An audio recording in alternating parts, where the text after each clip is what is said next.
Police, ये नाम सुनते ही पहले माइंड में आता था कि that there is someone who protect us. लेकिन आज हालत ऐसी है कि पुलिस लड़की की मिसिंग रिपोर्ट लिखने के बजाय ये बोलकर मामला टाल देते हैं कि लड़की किसी के साथ भाग गई होगी और 2 दिन में अपने आप वापिस आ जाएगी। और फिर उसी लड़की की बॉडी इतनी बुरी हालत में खेत में मिलती है। लेकिन इस पर भी पुलिस का कहना कुछ और ही था। लेकिन अगर पुलिस ने टाइम पर FIR दर्ज कर ली होती, स्ट्रिक्टली इस पर एक्शन लिया होता, तो शायद आज मनीषा जिंदा होती। ये केस हमें जैसा दिखाया जा रहा है वैसा बिल्कुल भी नहीं है। इसे हम इन 4 मेन लूप होल से समझते हैं कि इस केस में ये 4 सबसे बड़े लूप होल्स हैं। स्टार्टिंग की इन्वेस्टिगेशन। मनीषा अपने घर से 11 अगस्त को निकली थी। वो अपनी फैमिली को बोल के गई थी कि उसे आने में थोड़ा सा टाइम लग जाएगा। लेकिन शाम होने के बाद भी मनीषा घर नहीं लौटती। उसकी फैमिली थोड़ी देर इंतजार करती है, लेकिन काफ़ी देर होने के बाद फैमिली को टेंशन होने लगती है और मनीषा के पिता उसे फ़ोन करने की कोशिश करते हैं। मनीषा ने 6:26 पर अपने पिता को कॉल किया था और ये कॉल पूरे 10 सेकंड तक चली। इस कॉल में मनीषा की कोई आवाज़ नहीं थी, लेकिन फिर भी ये एक पॉइंट नोट करने वाला है। और उसके बाद मनीषा का फ़ोन बंद हो गया, यानी कि मनीषा की लास्ट लोकेशन ट्रैक की जा सकती थी, क्योंकि उसका फ़ोन बंद होने से पहले 10 सेकंड के लिए ऑन था और उसके फ़ोन से कॉल की गई थी। बार बार फ़ोन ट्राई करने के बाद भी जो फ़ोन नहीं उठाया, जिससे कि मनीषा की फैमिली मिसिंग रिपोर्ट लिखाने के लिए पुलिस के पास जाते हैं और पुलिस को सारी सिचुएशन बताते हैं कि उनकी बेटी सुबह से अब तक घर नहीं लौटी है। लेकिन पुलिस ने मामला रफा दफा करते हुए FIR लिखने से ही मना कर दिया। यानी इस केस को पुलिस ने स्टार्टिंग में सीरियसली लिया ही नहीं, क्योंकि स्टार्टिंग के 48 घंटे किसी भी केस के लिए सबसे ज्यादा क्रूशियल और इम्पोर्टेंट होते हैं, जिससे कि किसी की भी जान बचाई जा सकती थी।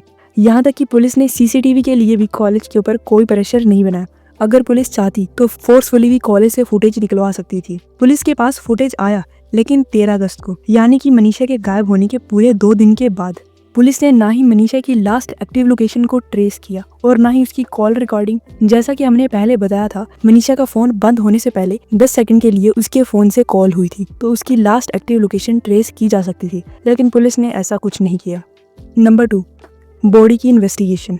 13 अगस्त को सिंघानी गांव के खेतों में एक किसान को एक बॉडी मिली। जब बॉडी आइडेंटिफाई की तो पता लगा कि ये बॉडी किसी और की नहीं बल्कि मनीषा की थी और बॉडी की हालत किसी का भी दिल दहला देने वाली थी। जिस कंडीशन में मनीषा की बॉडी थी उसे देखकर साफ पता लग रहा था कि मनीषा के साथ जबरदस्ती हुई है, क्योंकि उसके चेहरे के ऊपर एसिड फेंका गया था, जिससे कि उसका पूरा चेहरा बुरी तरह से गल गया था। यहाँ तक कि मनीषा की दोनों आंखें भी नहीं थी। पहला उसके धड़ से सिर्फ 1 इंच से जुड़ा हुआ था, लेकिन पुलिस इसे फिर भी सुसाइड कह रही थी। पुलिस ने ना ही बॉडी की अच्छे से जांच की। पुलिस ने 18 अगस्त के आसपास बताया कि उन्हें मनीषा के बैग में से एक सुसाइड नोट मिला था। लेकिन अगर पुलिस ने तभी बॉडी की अच्छे से जांच की होती तो उन्हें तभी ये नोट मिल जाना चाहिए था।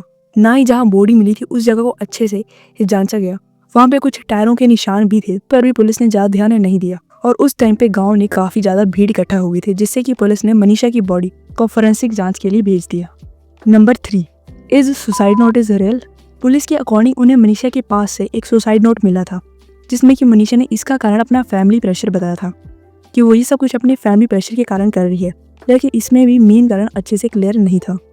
लेकिन ज़रा खुद सोचो, अगर कोई इंसान ऐसा कदम उठाने वाला है तो इस टाइम पे उसका माइंड कितना डिस्टर्ब होगा, और ऐसे में उसकी हैंड राइटिंग इतनी साफ तो हो नहीं सकती। अगर एक बार हम इस नोट के ऊपर ध्यान दें तो इस नोट के सारे लेटर्स अच्छी तरीके से लिखे हुए हैं। हर वर्ड के बीच में एक सफिशिएंट गैप है जितना होना चाहिए। हैंड राइटिंग इतनी साफ है, हर एक वर्ड अच्छे से पढ़ा जा रहा है। इसे देखकर ऐसा लग रहा है कि ये नोट आराम से बैठकर ये लिखा गया है। चलो एक सेकंड के लिए मान भी लिया जाए कि ये नोट मनीषा ने लिखा था। जैसा कि हमें पता है कि मनीषा अपनी फैमिली को सपोर्ट करने के लिए स्कूल में पढ़ाया करती थी, तो इस चीज़ के थोड़े मोटे चांस तो हैं कि मनीषा ने स्कूल में कुछ ना कुछ तो लिखा होगा। कोई एप्लीकेशन, रजिस्टर में बच्चों की एंट्री, यहाँ तक कि कोई पेरेंट नोट, तो वहाँ से मनीषा की हैंड राइटिंग इस नोट से मैच की जा सकती थी कि क्या ये एक्चुअल में मनीषा की हैंड राइटिंग थी या नहीं। अगर ये मनीषा की हैंडराइटिंग से मैच नहीं होती तो इससे पुलिस को पता लग सकता था कि इस केस को गुमराह करने की कोशिश की जा रही है। ना ही नोट के ऊपर फिंगरप्रिंट्स की जांच की गई। Number 4, postmortem report.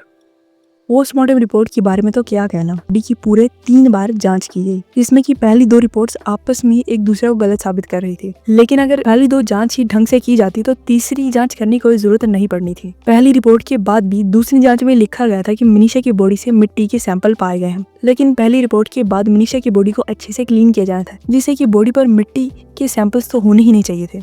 और दोनों रिपोर्टें एक दूसरे से बिल्कुल अलग थी। और दोनों के अकॉर्डिंग मनीषा के साथ कोई जबरदस्ती नहीं हुई है। लेकिन जिस किसी ने भी मनीषा की बॉडी देखी थी उनके लिए ये विश्वास करना मुश्किल था कि कोई खुद अपनी ऐसी हालत कर सकता है, क्योंकि मैं वो बंदा हूँ जिसने सबसे पहले बॉडी को वहाँ पे मैंने ऑन द मौके के ऊपर जाके बॉडी को देखा था। आप उस टाइम मौजूद थे? बिल्कुल मौजूद था मैं, और जहाँ पे बॉडी मेरे 2 कदम पे पास में थी मनीषा की।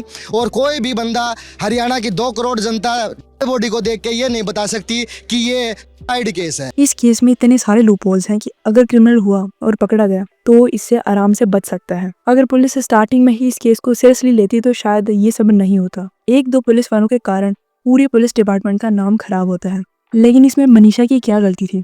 यही कि वो अपनी फैमिली को फाइनेंशियली सपोर्ट करना चाहती थी, आगे पढ़ना चाहती थी। अब ये केस लोगों के प्रेशर के कारण सीबीआई को सौंप दिया गया है एंड आई होप सीबीआई इस केस को जल्द से जल्द सॉल्व करे और मनीषा को जल्दी से जल्दी जस्टिस मिल सके।